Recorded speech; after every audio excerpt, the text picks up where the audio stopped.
खुलुमबाय गिबियावनो बयनिसिमबो गाहाम हामलायनायखौ जासिहरबाय दिनैनि प्राइम 24 हेडलाइन स्टुडियाव धेमाजि जिल्ला सानजारि नोगोरनिफ्राय रादाबखौ फरायदों आं आमिना सरगियारि खुलुमबाय आं रेनुक नार्जारि खुलुमबाय आं सुजुमा बर' दिनैनि गाहाय रादाबफोरा जाबाय गारि मटर सालायगिरिनिसिम गोदान आयेन INX मेडियानि केसआव पि चिदम्बरमखौ तिहार जेलाव दैथायहरनाय जाबाय 2022 मायथाइनि FIFA वर्ल्ड कप क्वालिफायरनि थाखाय भारत आरो ओमाननि गेजेराव जानाय खेलनि फिथाय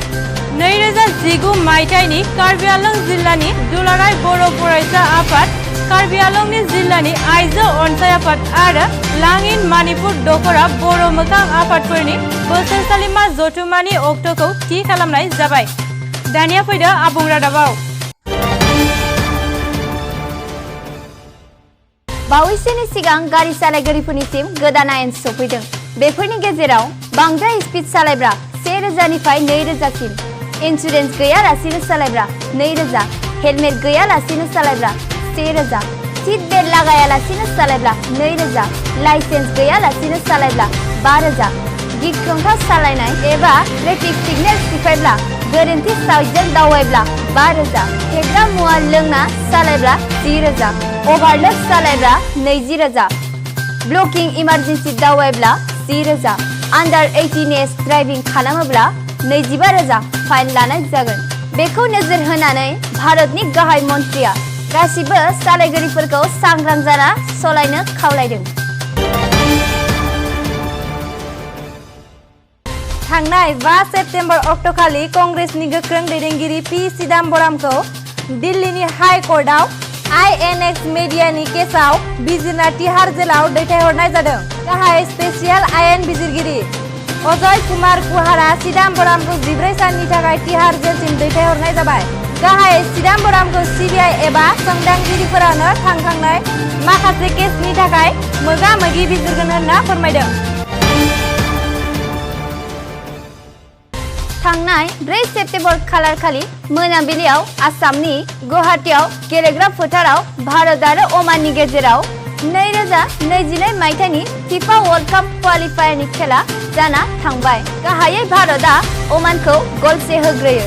नाथाय ओमानआ उनाव भारतखौ गल 2 होना फेजेनो सुलु मोननाय बायदिब्ला बे गेलेनायावनो चाइनाया 2023 मायथाइनि AFC एशियान काप चेम्पियनशिपनि थाखायबो चाइनाया गेलेफैदोंमोन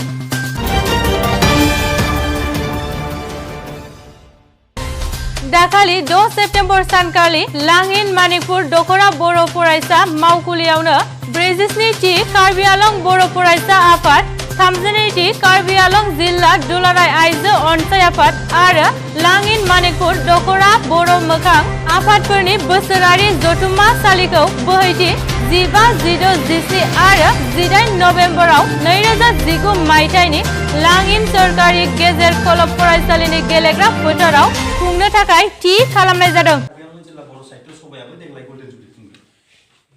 दा बिदि आरो देग्लाय खुंगोन लाहार फाहार जाबाय निश्चय माने माबाखौ दाथ'वाखै दानो लाहार फाहार खालामबाय खोमा आरसिखौ दानायनिखाय थाब दानो नांगौ होनबाय थादोंमोन आरो दा बिथांमोना वेलकाम खालामबाय थादोंमोन जों जयैनो खुंनोसै होननानै दा बिनि सिगांनो जों माने एडभान्स जानानै जितु हिस्टरि बिजाब खालामनांगौ होननानै जोंनि जारिमिन बिजाब खालामनांगौ होननानै जारिमिन माने कमिटि सुजुनो थाखायनो जों माने बे गेदेमाफोरखौ लिंदोंमोन आरो सिनियर गेदेमा बिथांमोनखौ दा बेयावनो बे समस्या समितिन जाबाय आरो मोगा-मोगि गाहायै बे मेहेरगोनां मेलखौ मणिपुरनि दखरा